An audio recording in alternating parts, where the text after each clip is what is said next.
Assalamualaikum warahmatullahi wabarakatuh. Selamat pagi, salam sejahtera untuk kita semua. Hari ini, Jumat tanggal 1 Juli 2022, akan dilaksanakan seminar proposal dengan judul Upaya Peningkatan Minat Belajar Siswa dalam Pembelajaran Ekonomi di kelas 10 SMK Darussalam Jagakarsa.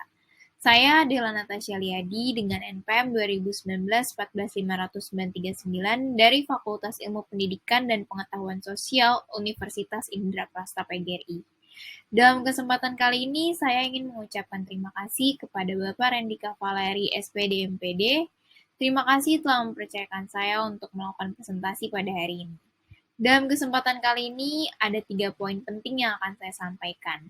Yang pertama yaitu pendahuluan yang mencakup latar belakang, identifikasi masalah, pembatasan masalah, rumusan masalah, tujuan penelitian, kegunaan penelitian, dan sistematika penelitian. Poin yang kedua yaitu adalah landasan teori dan kerangka berpikir. Dan poin yang ketiga yaitu metode penelitian yang mencakup tempat dan waktu penelitian, metode penelitian, populasi dan sampel, metode pengumpulan data, instrumen penelitian, dan teknik analisis data. Baik, untuk selanjutnya kita melangkah ke bagian pertama, yaitu bagian pendahuluan di latar belakang. Pada era saat ini, pendidikan semakin bergantung terhadap kualitas. Keberhasilan pembelajaran di sekolah akan terwujud dari keberhasilan belajar siswa. Keberhasilan siswa dalam belajar dapat dipengaruhi oleh faktor dari dalam individu maupun dari luar individu.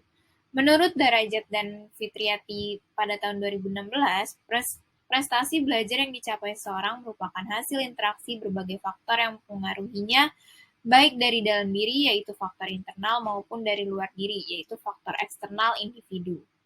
Faktor dari dalam individu meliputi faktor fisik dan psikis, diantaranya minat siswa, sedangkan waktu belajar di sekolah merupakan faktor eksternal. Sekolah merupakan tempat utama berlangsungnya kegiatan belajar mengajar. Siswa menggunakan waktu belajar di sekolah selama 7 jam setiap hari, menurut Permendikbud nomor 4 tahun 2015. Jadi, waktu belajar di sekolah memiliki peran penting dalam proses belajar siswa. Begitu juga dengan minat belajar sangat penting bagi siswa. Minat merupakan suatu kegiatan yang dilakukan oleh siswa secara tetap dalam melakukan proses belajar. Menurut Derajat dan Fitriati pada tahun 2016, minat adalah perubahan energi dalam diri seseorang yang ditandai dengan munculnya perasaan dan didahului dengan tanggapan terhadap adanya tujuan. Belajar tanpa adanya minat sangat sulit nantinya untuk dapat mencapai keberhasilan yang optimal. Minat belajar tidak saja penting bagi siswa, namun juga menjadi masalah penting yang harus dihadapi guru. Keberhasilan atau kegagalan guru dalam membangkitkan minat belajar siswa sangat berpengaruh terhadap pencapaian kompetensi belajar yang dikehendaki. Tanpa adanya minat siswa terhadap mata pelajaran yang diajarkan, maka guru harus bersiap mengalami kekecewaan, frustasi, dan makan hati ketika mengajar. Di lain pihak, hal yang sama juga dialami oleh siswa, yaitu sikap apatis, pasif, tidak memahami materi, dan pada akhirnya hanya berorientasi pada nilai. Melihat bahwa latar belakang masalah yang muncul pada SMK Darussalam Jagakarsa saat pembelajaran yaitu minat belajar siswa rendah, minat belajar rendah yang ditandai dengan rasa ingin tahu siswa yang kurang pada saat guru sedang menyampaikan materi.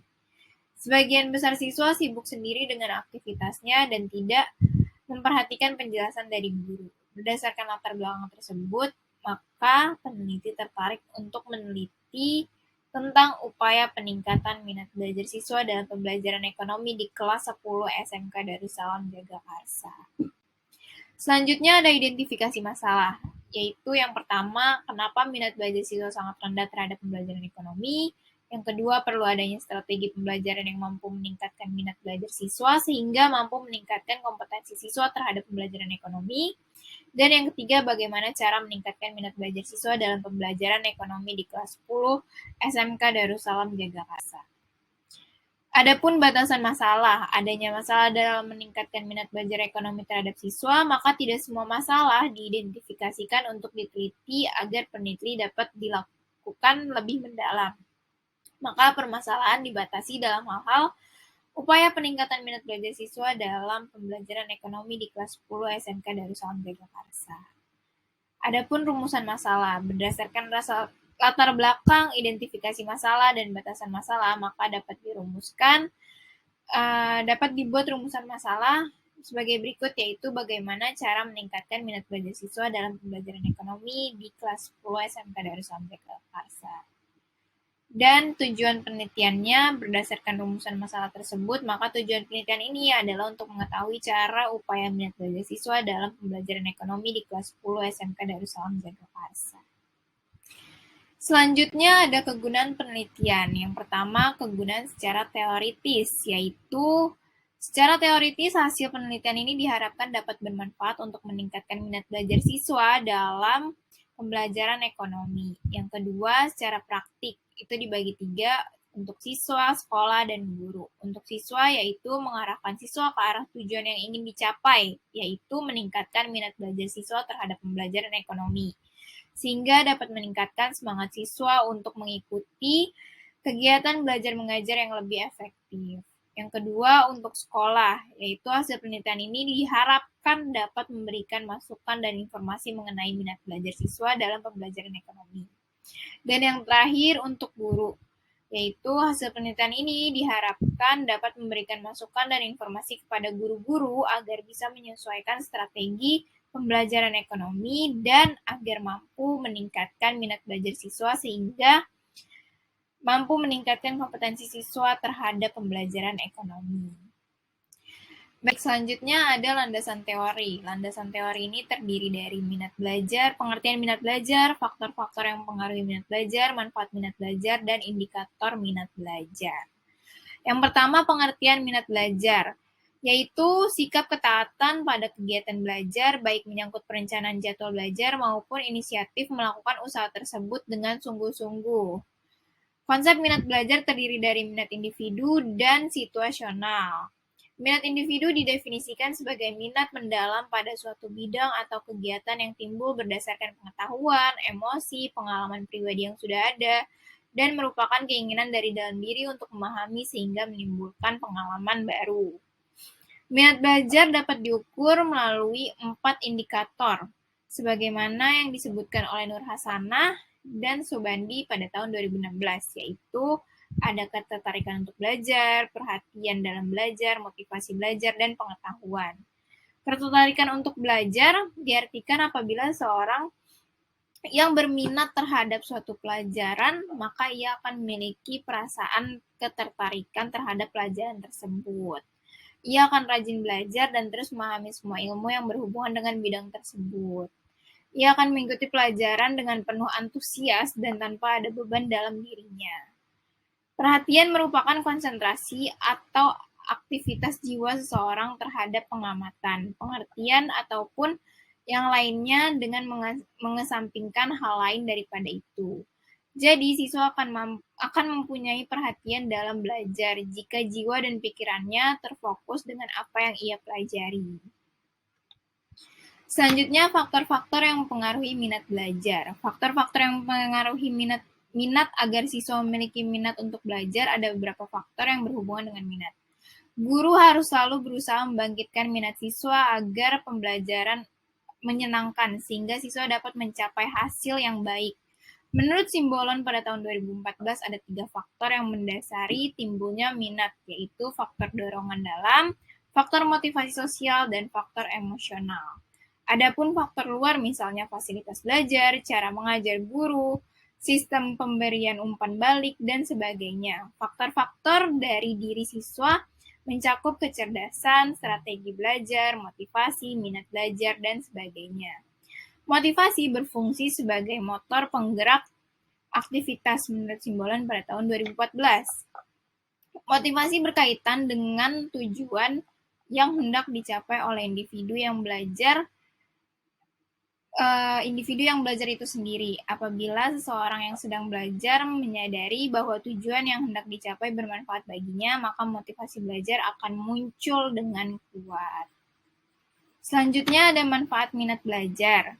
Manfaat minat belajar siswa sangat penting untuk menggerakkan atau memicu para siswanya agar timbul keinginan dan kemauan siswa meningkatkan prestasi belajar. Minat belajar sangat besar pengaruhnya terhadap aktivitas belajar. Dengan adanya minat, siswa akan mudah memahami pelajaran dan proses belajar mengajar lancar dan baik. Yang terakhir ada indikator minat belajar. Indikator minat belajar diukur melalui 4 indikator, sebagaimana yang disebutkan oleh Nur Hasanah dan Subandi pada tahun 2016, yaitu ketertarikan untuk belajar, perhatian dalam belajar, motivasi belajar, dan pengetahuan. Cara meningkatkan minat belajar mampu menggunakan variasi mengajar sesuai dengan situasi pembelajaran serta materi pembelajaran untuk meningkatkan hasil belajar siswa. Variasi mengajar adalah bermacam-macam atau beragam cara guru untuk menyajikan materi pelajaran kepada siswa. Pengalaman guru dalam mengajar akan membuat guru mampu menerapkan variasi mengajar sesuai dengan situasi-situasi berbeda, dengan memperhatikan faktor siswa, materi pelajaran, tujuan pengajaran, dan sarana pembelajaran. Pemilihan variasi mengajar yang tepat akan membuat proses pembelajaran menjadi menarik sehingga minat belajar siswa juga sangat meningkat ketika daya tarik siswa terhadap pelajaran meningkat ini akan berdampak kepada hasil belajar juga yang akan meningkat dari sebelumnya. Selanjutnya ada kerangka berpikir. Minat belajar merupakan inti dari permasalahan dalam penelitian ini. Minat belajar merupakan salah satu unsur penting untuk perkembangan peserta didik. Apabila seseorang yang berminat terhadap suatu pelajaran, maka ia akan memiliki perasaan ketertarikan terhadap pelajaran tersebut. Ia akan rajin belajar dan terus memahami semua ilmu yang berhubungan dengan bidang tersebut. Ia akan mengikuti pelajaran dengan penuh antusias dan tanpa ada beban dalam dirinya. Oleh sebab itu, minat belajar tidak boleh diabaikan oleh para peserta didik. Minat belajar sangat penting untuk menggerakkan atau memicu para siswanya agar timbul keinginan dan kemauan siswa meningkatkan prestasi belajar. Minat belajar sangat besar pengaruhnya terhadap aktivitas belajar. Dengan adanya minat, siswa akan mudah memahami pelajaran dan proses belajar mengajar berjalan dengan baik. Nah, berdasarkan uraian tersebut, pengaruh ini dapat digambarkan sebagai berikut, yaitu upaya peningkatan minat belajar dengan cara adanya pemberian reward, menciptakan lingkungan kelas yang nyaman dan menyenangkan, ubah suasana belajar, menciptakan kompetensi yang positif, dan menawarkan model dan metode pembelajaran yang beraneka ragam. Selanjutnya masuk ke metodologi penelitian. Yang pertama ada waktu dan tempat penelitian, metode penelitian, sumber penelitian, metode pengumpulan data, instrumen penelitian, dan teknik analisis data. Yang pertama itu ada waktu dan tempat penelitian. Lamanya waktu penelitian dan pengumpulan data, peneliti membutuhkan waktu kurang lebih 5 bulan, yaitu bulan Maret 2022 hingga Juli 2022. Untuk tempat penelitian ini dilaksanakan di Sekolah SMK Darussalam Jagakarsa, Jalan Muhammad Kafi 2, RT 7, RW 8 nomor 28, Serengseng Sawah, Kecamatan Jagakarsa, Jakarta Selatan, dengan kode pos 12640 DKI Jakarta. Selanjutnya metode penelitian. Metode penelitian ini menggunakan metode kualitatif. Menurut Sugiono tahun 2014, penelitian kualitatif adalah penelitian yang digunakan untuk meneliti pada kondisi objek yang alamiah atau sebagai lawannya adalah eksperimen, di mana peneliti adalah sebagai instrumen kunci. Data yang terkumpul berupa kata-kata atau gambar, analisis data bersifat induktif, dan hasil penelitian kualitatif lebih menekankan makna daripada generalisasi.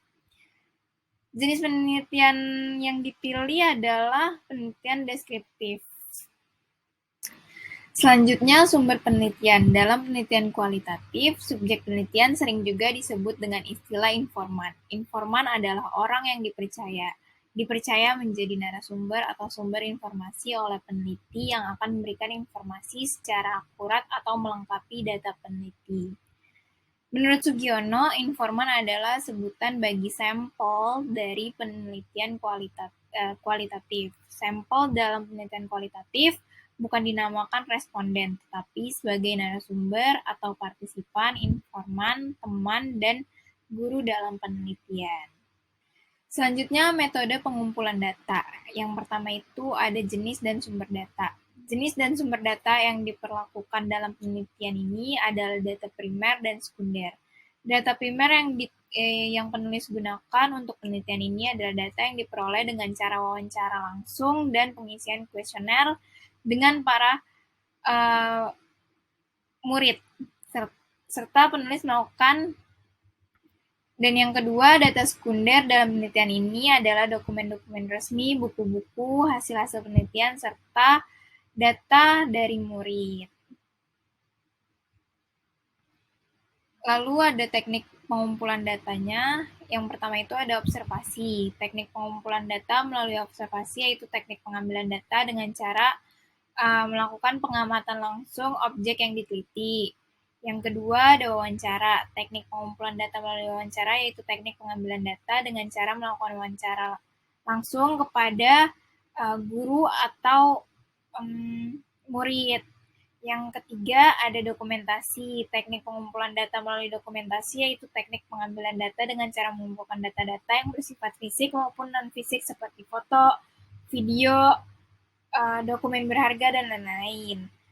Yang keempat terakhir ada kuesioner atau angket. Teknik pengumpulan data melalui kuesioner atau angket yaitu teknik pengumpulan data dengan melakukan pengisian kuesioner atau angket melalui lembar pernyataan yang disiapkan oleh peneliti. Lanjut yang kelima, instrumen penelitian. Instrumen penelitian digunakan sebagai sarana atau media peneliti untuk mendapatkan data penelitian. Instrumen penelitian dalam penelitian ini dapat dirincikan sebagai berikut, yaitu ada definisi konseptual tentang minat belajar. Landasan awal seorang untuk melakukan suatu kegiatan atau aktivitas tertentu adalah dengan didasari minat. Minat dapat timbul dari hati dan juga dapat timbul karena pengalaman-pengalaman yang diperoleh dari lingkungan sekitarnya. Kegiatan belajar mengajar akan berjalan secara efektif dan efisien jika siswa memiliki minat yang tinggi untuk belajar. Secara bahasa, minat atau interest berarti kecenderungan hati yang tinggi terhadap sesuatu. Minat adalah perasaan ingin tahu, mempelajari, mengagumi, atau memiliki sesuatu. Seorang yang memiliki minat terhadap sesuatu, ia pasti akan selalu ingin tahu yang besar tentang sesuatu yang disukainya. Selanjutnya ada kisi-kisi instrumen penelitian. Ada wawancara, yaitu instrumen penelitian wawancara pada penelitian ini menggunakan wawancara terbuka. Yang B ada kuesioner atau angket. Instrumen penelitian berupa kuesioner atau angket pada penelitian ini menggunakan angket terbatas, di mana pilihan jawabannya hanya 2, yaitu iya atau tidak. Dan yang terakhir ada teknik analisis data. Analisis data kualitatif dilakukan apabila data empiris yang diperoleh adalah data kualitatif berupa kumpulan berwujud kata-kata dan bukan rangkaian angka, serta tidak dapat disusun dalam kategori-kategori atau struktur klasifikasi. Teknik analisis data yang digunakan dalam penelitian kualitatif mencakup reduksi data, analisis, interpretasi data, dan triangulasi. Dari hasil analisis data yang kemudian dapat ditarik kesimpulan, berikut adalah teknik analisis yang digunakan oleh peneliti. Yang pertama ada reduksi data. Reduksi data bukanlah suatu hal yang terpisah dari analisis. Reduksi data diartikan sebagai proses pemilihan, pemusatan perhatian pada penyederhanaan, pengabstraksian, dan transformasi data kasar yang muncul dari catatan-catatan tertulis di lapangan. Kegiatan reduksi data berlangsung terus-menerus, terutama selama proyek yang berorientasi kualitatif berlangsung atau selama pengumpulan data. Selama pengumpulan data berlangsung, terjadi tahapan Reduksi, yaitu membuat ringkasan, mengkode, menulis tema, membuat gugus-gugus, membuat partisi, dan menulis memo. Reduksi data merupakan suatu bentuk analisis yang menajamkan, menggolongkan, mengarahkan, membuang yang tidak perlu, dan mengorganisasi data sedemikian rupa sehingga kesimpulan-kesimpulan akhirnya dapat ditarik dan diverifikasi. Reduksi data atau proses transformasi ini terus berlanjut sesudah penelitian lapangan sampai laporan akhir lengkap tersusun. Jadi dalam penelitian kualitatif dapat disederhanakan dan ditransformasikan dalam aneka macam cara melalui seleksi ketat, melalui ringkasan atau uraian singkat, menggolongkan dalam suatu pola yang lebih luas, dan sebagainya. Yang kedua ada triangulasi. Selain menggunakan reduksi data, peneliti juga menggunakan teknik triangulasi sebagai teknik untuk mengecek keabsahan data, di mana dalam pengertian triangulasi adalah teknik pemeriksaan keabsahan data yang memanfaatkan sesuatu yang lain dalam membandingkan hasil pengumpulan data terhadap objek penelitian. Ada 4 macam triangulasi diantaranya dengan memanfaatkan penggunaan sumber, metode, penyidik, dan teori. Pada penelitian ini, dari keempat macam triangulasi tersebut, peneliti hanya menggunakan teknik pemeriksaan dan memanfaatkan sumber. Dan yang terakhir, ketiga, menarik kesimpulan. Kegiatan analisis ketiga adalah menarik kesimpulan dan verifikasi. Ketika kegiatan pengumpulan data dilakukan, seseorang menganalisis kualitatif mulai mencari arti benda-benda, mencatat keteraturan, pola-pola, penjelasan, konfigurasi-konfigurasi yang mungkin, alur sebab akibat, dan proposisi. Kesimpulan yang mula-mulanya belum jelas akan meningkat menjadi lebih terperinci. Kesimpulan-kesimpulan final akan muncul bergantung pada besarnya kumpulan-kumpulan catatan lapangan, pengkodaannya, penyampaiannya, dan metode perincian ulang yang digunakan, kecakapan peneliti, dan tuntutan pemberian dana. Tetapi seringkali kesimpulan itu telah sering dirumuskan sejak awal. Sekian presentasi yang bisa saya sampaikan. Kurang lebihnya mohon maaf. Wabillahi taufiq wal hidayah. Wassalamualaikum warahmatullahi wabarakatuh.